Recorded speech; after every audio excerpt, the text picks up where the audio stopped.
বলা হলো ওরে ডাকাতের মুরলি, চোরের বাঁশি বাজা বলা হচ্ছে না, ডাকাতের বাঁশি কেন বলা হচ্ছে?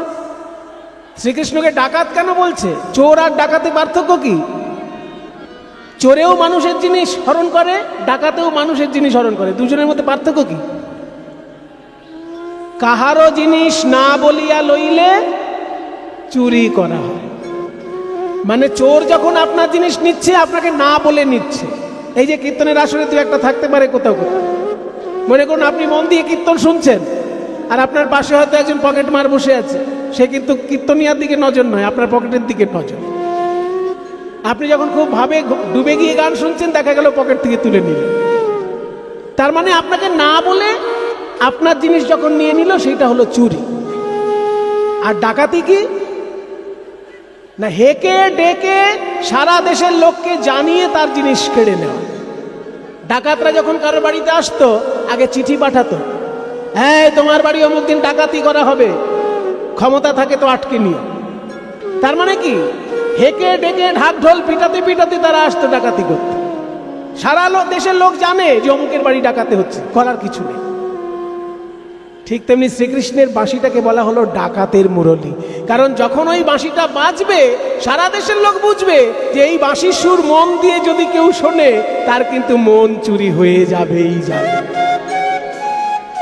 তাই হেকে ডেকে কেড়ে নিচ্ছে, ওই জন্য ডাকাতের বাঁশি বলা হলো।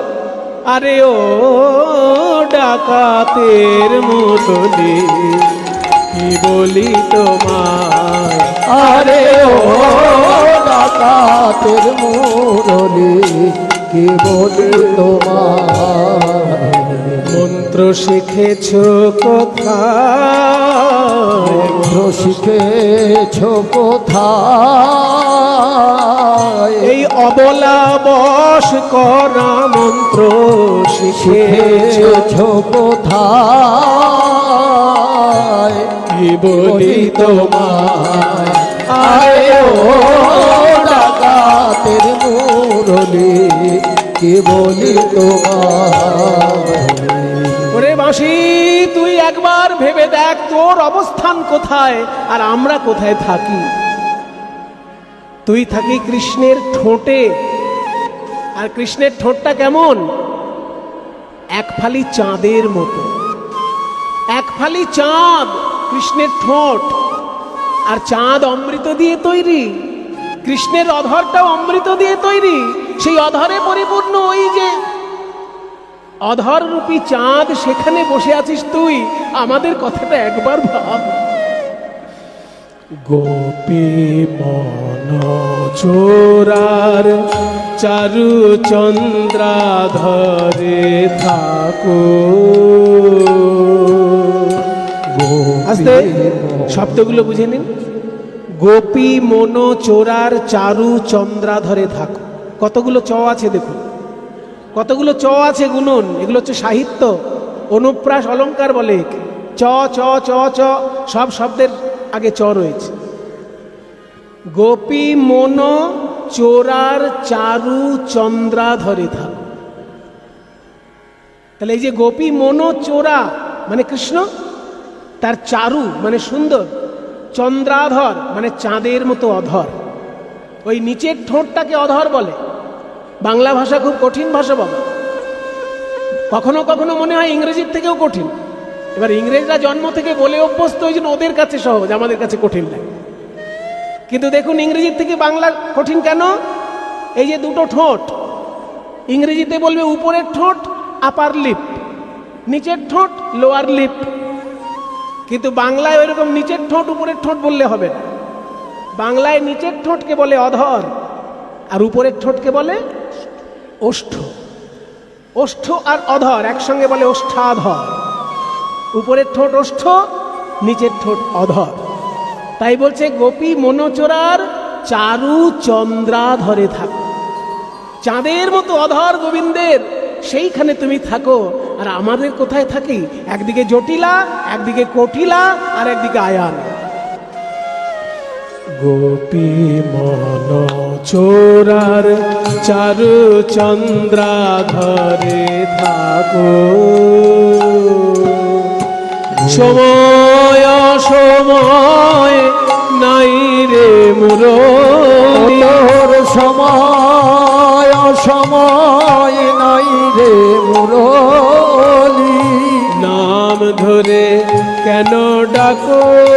রে রাধার নাম ধরে কেন ডাকো রে রাধার নাম, অন্য নাম কি শেখো নাই? রাধার নাম অন্য নাম কি শেখো নাই? রাধার নাম ধরে কেন ডাকিছ রে নাম ধরে কেন ডাকিছ? ঘুমন্ত বাঘিনী রে কেন জাগাইছ রে? ঘুমন্ত বাঘিনী রে কেন জাগাইছ রে? আরে বাবা, একটা বাঘ ঘুমিয়ে আছে, পাশ থেকে আস্তে আস্তে চলে যাও, বাঘটাকে জাগালে তো তোমারই সর্বনাশ। তেমনি আমার ভিতরে যে কৃষ্ণই অনুরাগ রূপী বাঘ শুয়ে আছে, তাকে তুই ওই বাঁশির সুরে কেন জাগাচ্ছিস? ঘুমন্ত বাঘিনী রে কেন জাগাইছ রে? ঘুমন্ত বাঘিনী রে কাজ তো ভালো হবে না, অনুরাগ বাঘিনী জেগে উঠিবে, কাজ তো তোমার ভালো হবে না। অনুরাগ বাঘিনী জেগে উঠিলে কাজ তো তোমার ভালো হবে না। ঘুমন্ত বাঘিনী রে কেন জাগাইছ রে কথা কহিতে কহিতে প্যারি, কথা কহিতে কহিতে প্যারি। আমার জ্ঞানদাস এত সুন্দর পদ যিনি রচনা করেছেন, মায়েরা, ভক্তগণ সকলে তার উদ্দেশ্যে একবার প্রণাম করুন। আমাদের বাংলার কীর্তন গানের অত্যন্ত মূল্যবান সম্পদ হচ্ছে এই বৈষ্ণব পদাবলী। দেখুন, একজন কীর্তনিয়ার কীর্তন ভালো লাগলে আপনারা 100 টাকা তার হাতে দিতে পারেন, কিন্তু যার পদ তিনি গাইছেন, যার সুন্দর গানটা লেখা, তাকে কি আপনি 100 টাকা দিতে পারবেন? আপনি কোটি টাকার মালিক হলেও চণ্ডীদাসকে 100 টাকা দিতে পারবেন? জয়দেবকে 100 টাকা দিতে পারবেন? জ্ঞানদাস পারবেন না। তারা পরলোক গমন করেছে। সেই জন্য তাদের উদ্দেশ্যে আমরা যেটা দিতে পারি সেটা হচ্ছে একটু ভক্তিভরে প্রণাম করতে পারি। সেই জন্য যখনই কীর্তন গানে কোনো পদকর্তার নাম বলা হবে, অমনি গায়ক এবং শ্রোতা সবাই তাকে প্রণাম করতে হবে। এত সুন্দর পদ যিনি রচনা করেছেন তিনি হলেন জ্ঞানদাস। আর এই জ্ঞানদাস কে জানেন? স্বয়ং নিত্যানন্দ প্রভুর স্ত্রী জাহ্নবা মায়ের মন্ত্র শিষ্য। সরাসরি নিত্যানন্দের স্ত্রীর কাছে দীক্ষা নিয়েছিলেন। কাজেই বৈষ্ণব আন্দোলন কেমন, বৈষ্ণব ভাবান্দোলন কেমন নিজের চোখে দেখেছেন এই জ্ঞানদাস, তাই এত সুন্দর পদ লিখতে পেরেছে। সবাই তার উদ্দেশ্যে প্রণাম করুন।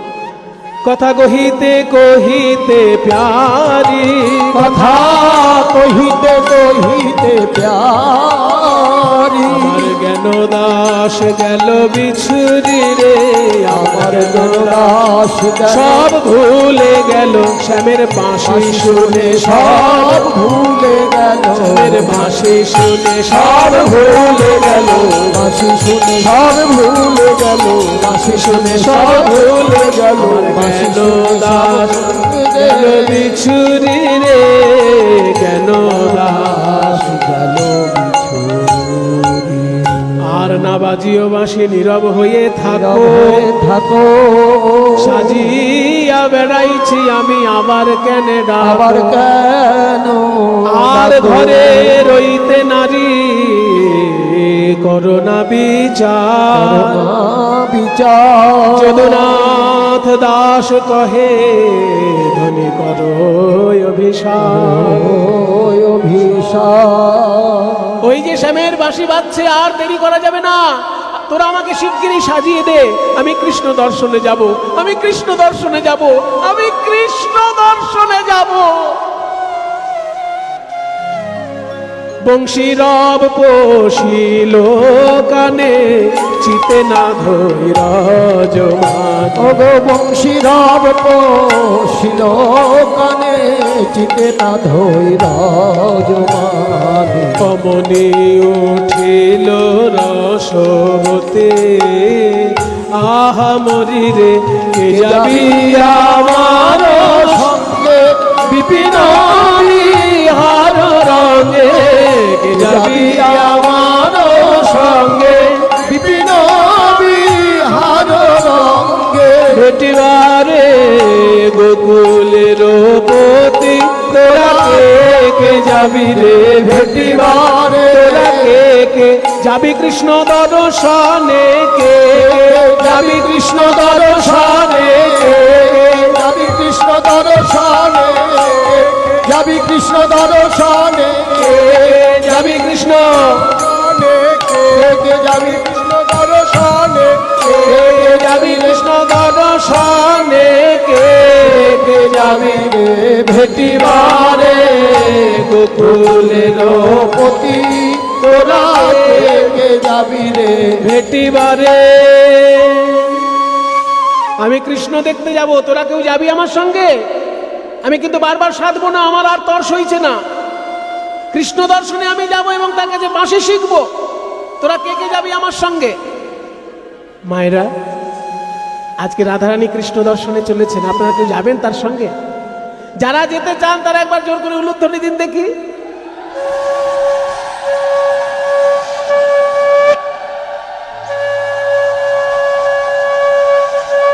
ওরে বাবা, এই সব মায়েরাই তো দেখছি উলুধ্বনি দিচ্ছে। সবাই যাবেন? আচ্ছা বাবা, আপনারা কি করবেন? রাধারানীর সঙ্গে গিয়ে দেখবেন না কেমন ভাবে বাঁশি শিখছেন রাধারানী? তাহলে বাবারা যারা যাবেন একবার বাহু তুলে হরিবোল বলুন দেখি। নিতাই গৌর। বাহ! ললিতা, বিশাখা, চিত্রা, চম্পকলতা, রঙ্গদেবী, সুদেবী, তুঙ্গ বিদ্যা, ইন্দুরেখা, সকল সখীগণ বলে ওগো রাধে আমরা সবাই যাব। ললিতা বলে গো রাধে আগে সাজাইব মন সাধে। ললিতা বলে গো রাধে সাজাইব মন সাধে। যেতে হবে তাহা মোরা জানি গো, যেতে হবে তাহা মোরা জানি গো, যেতে হবে তাহা মোরা জানি গো, যেতে হবে তাহা মোরা জানি গো। বলি আমরা তোমার সঙ্গে যাব, বাকি সখীগণে সঙ্গে লব। আমরা তোমার সঙ্গে যাব, সখীগণে সঙ্গে লব। একা কেন যাবে ধনী তুমি, একা কেন যাবে? একা কেন? তোমার কেউ কি নাই হে? তোমার কেউ কি নাই হে? তুমি রাজনন্দিনী আবার কুলবালা, তুমি রাজনন্দিনী কুলবালা, কেউ কি নাই হে? তুমি রাজনন্দিনী কুলবালা, কেউ কি নাই হে? তুমি রাজনন্দিনী কুলবালা, একা কেন যাবে বনে? রাজনন্দিনী কুলবালা কেন যাবে বনে? রাজনন্দিনী কুলবালা একা কেন যাবে বনে? রাজনন্দিনী কুলবালা একা কেন যাবে বনে? রাজনন্দিনী কুলবালা, কেউ কি নাই হে? একা কেন যাবে ধনী তুমি? একা কেন? তাহলে অল্প করে সাজিয়ে দিই।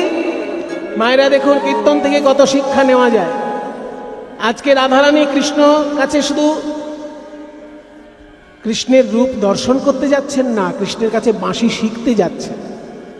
এবং শিক্ষা ক্ষেত্রে যদি যেতে হয় তাহলে বেশি সাজগোজ করতে নেই। যদি আপনি সিনেমায় যান খুব ভালো করে সাজবেন, যদি বিয়ে বাড়িতে যান যত পারেন উগ্র সাজ সাজবেন। কিন্তু যদি শিক্ষা উদ্দেশ্যে কোথাও যান সেখানে ভদ্রভাবে সেজে যেতে হবে, তাই না? শিক্ষার উদ্দেশ্যে গেলে সবসময় সহজ সরল স্বাভাবিক সাজ। তাই রাধারানী কাজে খুব অল্প করে সাজাচ্ছে। কি কি সাজাচ্ছে দেখে নিন। রাইকে সাজাইছে ভালে, লবঙ্গ মালতি মালে। রাইকে সাজাইছে ভালে, লবঙ্গ মালতি মালে। শুধু লবঙ্গ মালতি একটা পরিয়ে দিল, এবার এক ফোঁটা চন্দন, চন্দনেরও বিন্দু ভালে দিল গো। চন্দনের বিন্দু ভালে দিল গো। এবার যেহেতু কৃষ্ণ সেবা দাসী সেই জন্য চন্দনের বিন্দু, আর যেহেতু কুলবালা ওই জন্য সিঁদুর দিতে হবে। তাহলে চন্দন আর সিঁদুর যদি দিতে হয় কোথায় দিতে হয়? কোনো কুলরমণের যদি কপালে সিঁদুর থাকে তার উপরে চন্দন নয়, সিঁদুরের নিচে চন্দন। কারণ সিঁদুরের সম্মান উপরে, তাই চন্দনের ফোঁটা আগে দিল আর চন্দনের উপরে সিঁদুর দিল। উপরে সিন্দুর বিন্দু রবি করে যেন কি শোভারে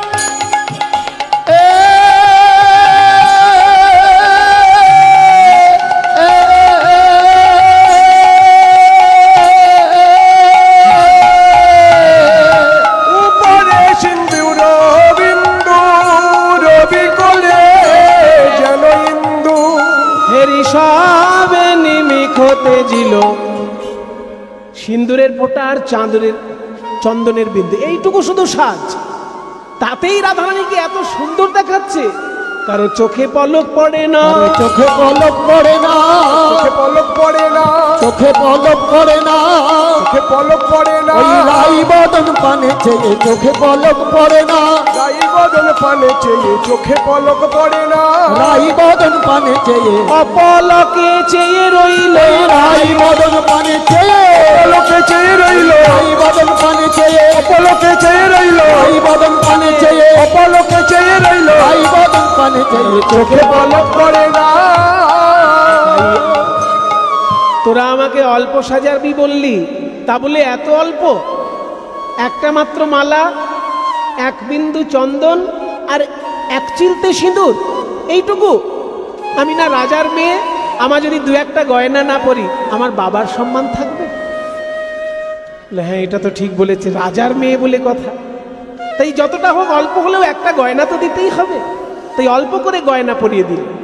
রাইধনী আমার ভূষণ পরে যাতে মনোহরের মনোহরে, রাই ধনী আমার ভূষণ পরে মনোহরের মনোহরে, ধৈর্য ধরিবে কি বায়ানে গোবিন্দ দাসেতে গায়, তুলনা নাহি কো হয়। ওই গোবিন্দ দাসেতে কয় তুলনা নাহি কো হয়। গগনের চাঁদ যেন নামিয়াছে ভূমে, রাধারানীর রূপ দেখে আমার কি মনে হয় জানো? রাধারানী নয়, যেন আকাশের চাঁদ নেমে এসেছে। না না, চাঁদও নয়, যেন চাঁদের মালা চলেছে, চাঁদের মালা চলেছে। বৃষভানুবালা নয়, যেন চাঁদের মালা চলেছে। ভানুবালা নয়, যেন চাঁদের মালা চলেছে। হাতে চাঁদ পায়ে চাঁদ, হাতে 10টি নখ 10টি চাঁদ, পায়ে 10টি নখ 10টি চাঁদ, হাতে চাঁদ পায়ে চাঁদ, আবার কপালে চন্দন চাঁদ, হাতে চাঁদ পায়ে চাঁদ, কপালে চন্দন চাঁদ, চাঁদ পায়ে আমার কপালে চন্দন চাঁদ, চাঁদ পায়ে আমার কপালে চন্দন চাঁদ, চাঁদ পায়ে চাঁদ চাঁদের মালা চলেছে। চাঁদ যেন নামিয়াছে ভূমে গো, মোর মনে হেন লয় চাঁদ যেন নামিয়াছে ভূমে। তাহলে চল তোকে কৃষ্ণ দর্শনে নিয়ে যাই। আবেশে সখীর অঙ্গে, আবেশ সখীর অঙ্গে, আবেশ সখীর অঙ্গে, আবেশ সখীর অঙ্গে, আবেশ সখীর অঙ্গে, অঙ্গ হেলাইয়া আবেশ সখীর অঙ্গে, অঙ্গ হেলাইয়া বৃন্দাবনে প্রবেশিত শ্যাম জয় দিয়া, বৃন্দাবনে প্রবেশিত শ্যাম জয় দিয়া, বৃন্দাবনে যাইয়ারা বৃন্দাবনে যাইয়া রাই ইতি উতি চায়। বৃন্দাবনে যাইয়া রাই ইতি উতি চায়। ওই তো মাধবী লতার আড়ালে আমার গোবিন্দ কেমন বাঁশি বাজাচ্ছেন। মাধবী লতার আড়ালে দেখে শ্যামরা, মাধবী লতার আড়ালে দেখে শ্যামরা।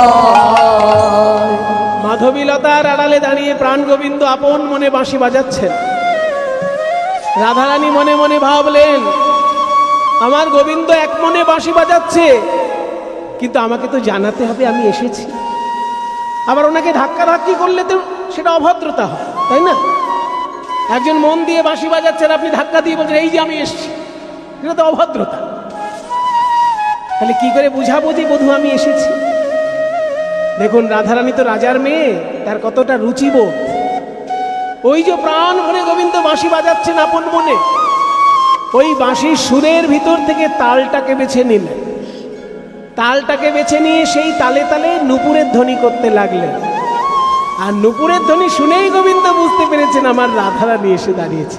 1 2 3 1 2 3 1 2 1 2 1 2 3 1 2 1 2 1 2 3 1 2 3 1 2 3 নূপুরের রুনু ঝুনু, নূপুরের রুনু ঝুনু পড়ে গেল সারা। নাগর চমকে ভজন রায়ের পারা। প্রাণ গোবিন্দ চমকে উঠে বললেন, এই তো আমার রাধারানী এসেছেন। আইসো আইসো ভালো হলো, আইসো আইসো ভালো হলো, বিনোদিনী রাধা দর্শনে দূরে গেল মনসিজ বাধা। আজকে প্রাণ গোবিন্দ হলেন, গোবিন্দের কাছে রাধারানী আজকে অতিথি, আর অতিথি হয় নারায়ণ। তাই রাধারানী যখন এসে দাঁড়িয়েছেন, গোবিন্দ তাকে পুজো করছেন। রাধারানী যখন বসেছেন, রাধারানীকে পুজো করছেন গোবিন্দ। কিভাবে? নিজের ওড়নাটা নিয়ে রাধারানীর পায়ের ধুলা পরিষ্কার করে দিচ্ছেন। নিজ পিত বাস দিয়া, নিজ পিত বাস দিয়া, নিজ পিত বাস দিয়া, চরণ ধুলা ঝাড়ে। নিজ পিত বাস দিয়া, চরণ ধুলা ঝাড়ে। বলে কতই না লেগেছে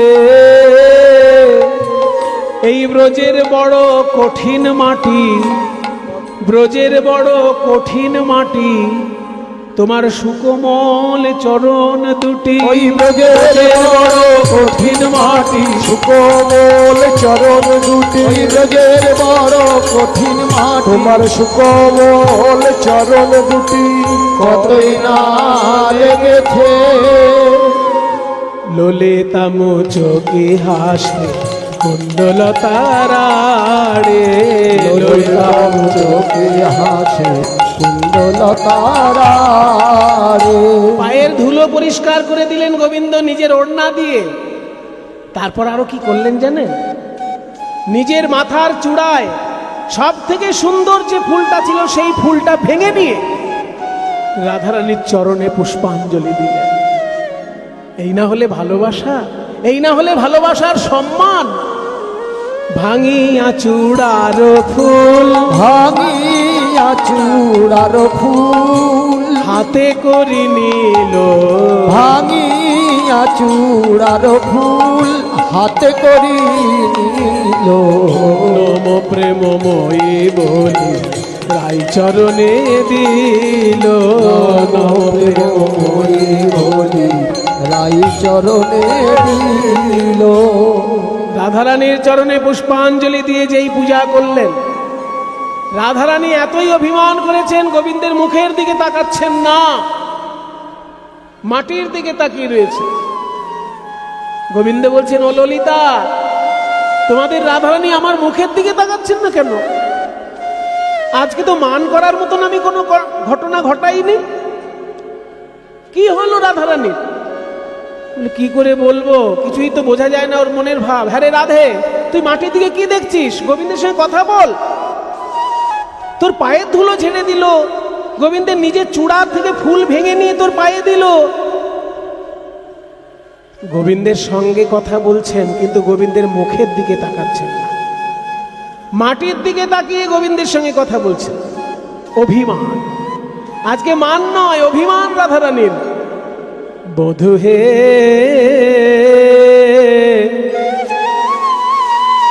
তুমি বাঁশি বাজানো জানো না, বধূ হে তুমি বাঁশি বাজানো জানো না, তুমি জানো না, তুমি জানো না, তুমি জানো না, ওই বাঁশি বাজানো তুমি জানো না, ওই বাঁশি বাজানো তুমি জানো না, তুমি জানো না, তুমি জানো না, তুমি সময় সময় বাজাও বাঁশি, সময় সময় বাজাও বাঁশি, পরাণ মানে না বাঁশি বাজানো জানো না, সময় সময় বোঝো না গো, সময় সময় বোঝো না, আমার নাম ধরে বাজাও বাঁশি, ওহে প্রাণের কালো শশী, আমার নাম ধরে বাজাও বাঁশি, সময় অসময় বোঝো না, যখন আমি বৈশা থাকি গুরুজনার মাঝে, আমি বৈশা থাকি গুরুজনার মাঝে, আমার নাম ধৈরা বাজাও বাঁশি, আমি মরি লাজে, আমার নাম ধৈরা বাজাও বাঁশি, আমি মরি লাজে, বাঝাড়ের বাজাও বাঁশি তাহার লাগি পাই, কোন বাজারের বাজাও বাঁশি তাহার লাগি পাই, ঝাড়ে ডালে মূলে উপাড়িয়া সাগরে ভাষা, ঝাড়ের ডালে মূলে উপাড়িয়া সাগরে ভাষায়,